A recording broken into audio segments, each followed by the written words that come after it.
السلام علیکم۔ آج میں آپ کو سورہ الرعد کے بارے میں بتاؤں گا۔ یہ مکی اور ترتیب کے لحاظ سے 13ویں صورت ہے۔ رات دراصل ایک فرشتے کا نام ہے جو کہ بادلوں اور بارشوں سے متعلق امور پر مقرر ہے۔ اس سورہ رات کا مرکزی خیال جو ہے وہ حق و باطل کی کشمکش اور لڑائی ہے، اور دوسرے مکی صورتوں کی طرح اس میں بھی بنیادی حقائق جو ہیں وہ ہے توحید، رسالت، قیامت اور قرآن شریف کی حقانیت اور صداقت کے بارے میں ہے۔ تو یہ تمام مکی صورتیں جو ہیں نا، ان میں یہ مرکزی خیال رہا ہے کسی نہ کسی شکل میں۔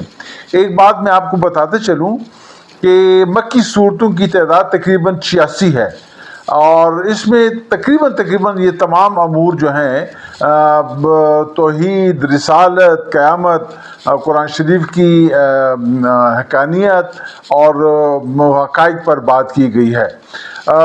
یہ حضور صلی اللہ علیہ وسلم کہ مکہ کے آخری دور میں حضور پر نازل ہوئی، جب کفار کی تکالیف جو ہے نا حد سے زیادہ بڑھ گئیں اور مسلمانوں پر مایوسی اور ناامیدی جو ہے وہ غلبہ آنے لگا، تو اس صورت میں مسلمانوں کی ڈارس باندھی گئی ہے۔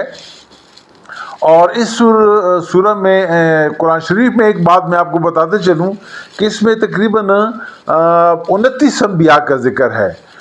25 انبیاء جو ہیں نا ان کا بائے نام کے ساتھ ذکر ہے، 4 انبیاء کے واقعات کا ذکر ہے لیکن ان کا نام نہیں ہے۔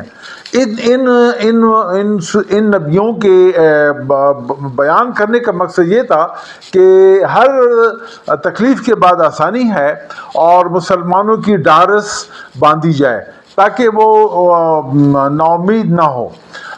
اس سورہ کے اوائل میں یہ بات بتائی گئی ہے کہ اللہ تعالیٰ کی قدرت دیکھیں کہ آسمان بغیر ستونوں کے کڑی ہے اور اس کی وسعت کا کوئی اندازہ نہیں ہے۔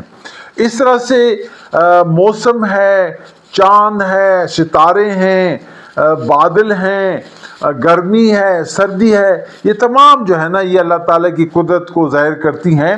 اور اس طرح سے پھر زمین جو ہے ایک ہی زمین ہے، لیکن اس میں صحرا بھی ہیں، اس میں دریا بھی ہیں، اس میں ریگستان بھی ہے، اس میں نخلستان بھی ہے، اس میں پہاڑ بھی ہیں، اس میں چٹان بھی ہیں، اس میں دریا بھی ہے، اس میں وہ بھی ہیں، دوسری چیزیں بھی ہیں۔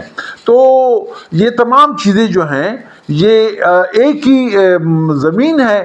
اس میں کہیں پہ اناج اگتی ہے، کہیں پر پھل اگلتے ہیں، کہیں پر پھول اگلتے ہیں، پھر پھلوں کی مختلف قسمیں ہیں، پھر اناج کی بھی مختلف قسمیں ہیں۔